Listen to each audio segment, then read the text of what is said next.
దేవుని ప్రజలంగా మనం ఆత్మీయమైన విలువలు చాలా ప్రాముఖ్యమైనవి. స్పిరిచువల్ వాల్యూస్ ఇవి ఆధ్యాత్మిక జీవితానికి సంబంధించినవి కనుక ఆత్మ సంబంధంగా మనం విలువైన వారంగా ఉండాలి. పౌలపోస్తుడు ఆత్మీయంగా ఎంత విలువైన వాడు కనుక పరిశుద్ధులు ఆదిమ సంఘం ఆత్మీయంగా ఎంత విలువైన వారు ఉన్నారండి. అందుకే గోల్డ్ ఈజ్ ఏమన్నారు, ఓల్డ్ ఈజ్ గోల్డ్ కదా. అంటే పాత దినాలు ఆదిమ సంఘం అపోస్తుల కాలం ఎంత విలువైంది, భక్సింగ్ గారి కాలం ఎంత విలువైందిగా ఉంది. ఆ దినాలు ఎంత విలువైన దినాలు, ఎంత ఆత్మీయమైన దినాలు, ఆత్మీయమైన పరిపక్వత కలిగినవి, ఎంత పరిశుద్ధత, ఎంత భక్తి వైరాగ్యము, ఎంత విశ్వాసం, ఎంత ప్రయాస, ఎంత భక్తి జీవితం, ఎంత త్యాగము, సమర్పణ దైవజనుల కాలంలో.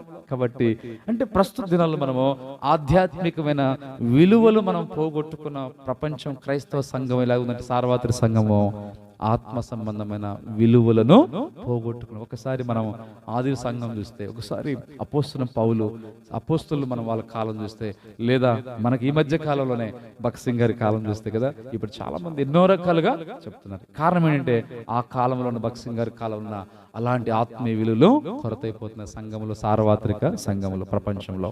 కాబట్టి ఇక్కడ దావీదు జీవితంలో దైవిక విలువలు పోగొట్టుకున్నాడు. ఏది విలువైంది అర్థం కావట్లా.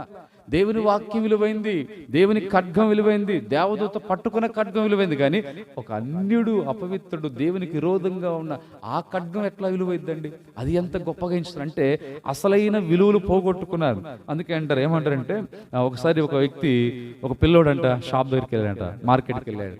ఆ మార్కెట్కి వెళ్ళిన దగ్గరికి వెళ్ళి ఆయిల్ అంటే ఆయిల్ నూనె, వంట నూనె ఉంటాయి కదా, వంట నూనె అప్పుడు దినాల్లో ఒక చిన్న పాత్ర తీసిపోయాయంట. ఈ పాత్రకి ఇట్లా బౌల్లో ఏదో పాత్ర కింద కూడా రౌండ్ చిన్నగా ఉంటుంది. ఈ పాత్ర తీసిపోయినప్పుడు డబ్బులు ఇస్తే అప్పుడు పాత్రలో ఆయిల్ పోసాయంట షావుకారి గారు. పాత్ర నిండిపోయింది. నిండిపోయిన తర్వాత కొసరు కూడా అడుగుతారు కదా, అంటే ఇప్పుడు మనం అడగట్లేదు కానీ కూరగాయలు అప్పట్లో కొసరు అడుగుతారు. కొసరు కూడా కానీ లేదు కదా, ఫుల్ అయిపోయింది, ఎందుకు లేదని చెప్పేసి ఇట్లా బోరలు తిప్పాడంట. బోరలు తిప్పగానే ఏమైపోయింది చెప్పండి, అసలు పాత్రలో అయిపోయింది.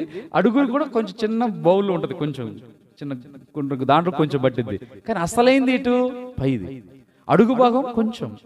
ఈ పాత్ర ఎప్పుడో తిప్పగానే అసలైంది పోయింది, ఇటున్న కొంచెం దాంట్లో పోసుకున్నా. అంటే ఏది విలువైంది, అసలు విలువైందా కొసరు విలువైందా? అసలు విలువైంది.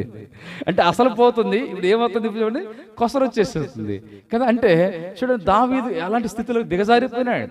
అంటే నైతిక విలువలు కోల్పోయినాడు దావీదు. కాబట్టి దినాల్లో ప్రపంచం సార్వత్రిక సంఘం కూడా ఈ అసలైంది పోగొట్టుకుని కొసరలోనే ఉంటా ఉంది దినాల ప్రపంచంలో సార్వత్రిక సంఘం. కాబట్టి దేవుని ప్రజలు మనము అంటే దావీదు స్పిరిచువల్ వాల్యూస్ కోల్పోయినాడు, పోగొట్టుకున్నాడు. అందుకే సంఘాల్లో దేవుని ప్రజల ప్రపంచంలో ఆత్మీయమైన విలువలు ఏమైనా చల్లారిపోయి తగ్గిపోయినాయి.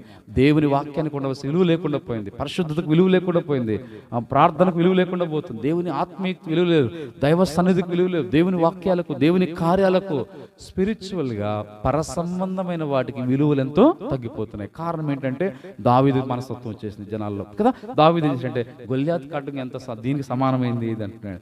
ఇలా అంటే చూడండి, పక్కన పెట్టి విలువైన వాటిని పక్కన పెట్టి ఈ భూ సంబంధమైన వాటితో సమానం ఏంటి అన్నట్టుగా ఉన్నది.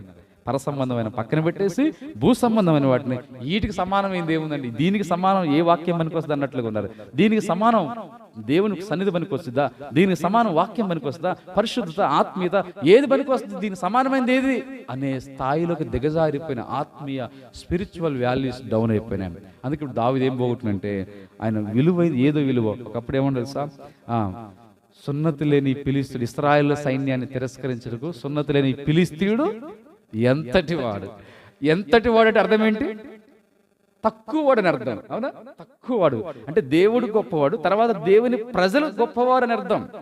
దేవుని ప్రజలను తునీకరించడానికి ఇతడు ఎంత వాడు అంటే, వీళ్ళు దేవుని ప్రజలు, గాడ్స్ పీపుల్, సున్నతి పొందిన ప్రజలు, దేవుని ఏర్పాటు చేసిన జనాంగం, సున్నతి లేని ఒక పనికిమాలిన వ్యక్తి అని చెప్పుకోవచ్చు గొల్యాతు. అలాంటి వ్యక్తి, అలాంటి ఈ వ్యక్తి, ఇలాంటి పనికిమాలిన గొల్యాతు దేవుని ప్రజలను విమర్శించలేదు, దూషించడానికి ఏ పాటు వాడు అన్న వ్యక్తి ఇప్పుడు ఏమంటాడు, గొల్యాతు ఖడ్గంతో ఏ సమానమైనది ఏది అన్నాడు. ఇప్పుడు వాల్యూస్ ఏమైనా డౌన్ అయిపోయినాయి. అంటే చూడండి అలాగే. అంటే రెండోది స్పిరిచువల్గా తన జీవితంలో వాల్యూస్ని కోల్పోయినాడు. కనుక దేవుని ప్రజలుగా మనం కూడా మన ఆత్మీయ జీవితంలో ఎలాంటి వాల్యూస్ కలిగి ఉన్నాం. దేవునికి విలువ, వేటికి విలువ ఇవ్వాలి, వాటికి విలువ. వేటికి విలువ ఇవ్వకూడదో వాటికి మనం విలువిస్తే అక్కడే మన వాల్యూస్, మనం స్పిరిచువల్ వాల్యూస్ పోగొట్టుకున్నాడు. రెండోది. మూడో సంగతి చూద్దాం, దావీదు ఏం పోగొట్టుకున్నాడు. మూడోది పరిశుద్ధ గ్రంథంలో దావీదు పోగొట్టుకున్న మూడో సంగతి చూద్దాం. ఆయన సంపాదించుకున్నాడంటే ముందు పోగొట్టుకున్నాడు. ఏం పోగొట్టుకున్నాడు, మనం కూడా ఏం పోగొట్టుకున్నాం, వాక్య పిలుగులో పరిశీలన చేసుకుందాం. నెంబర్ 3 అదే సమూయేలు గ్రంథం. సమూయేలు గ్రంథంలో మనకి ఎక్కువ కనబడుతుంది. 22 చాప్టర్ 22 వర్స్ 22. దావీదు ఆ దినమున ఎదోమీయుడైన దోయగు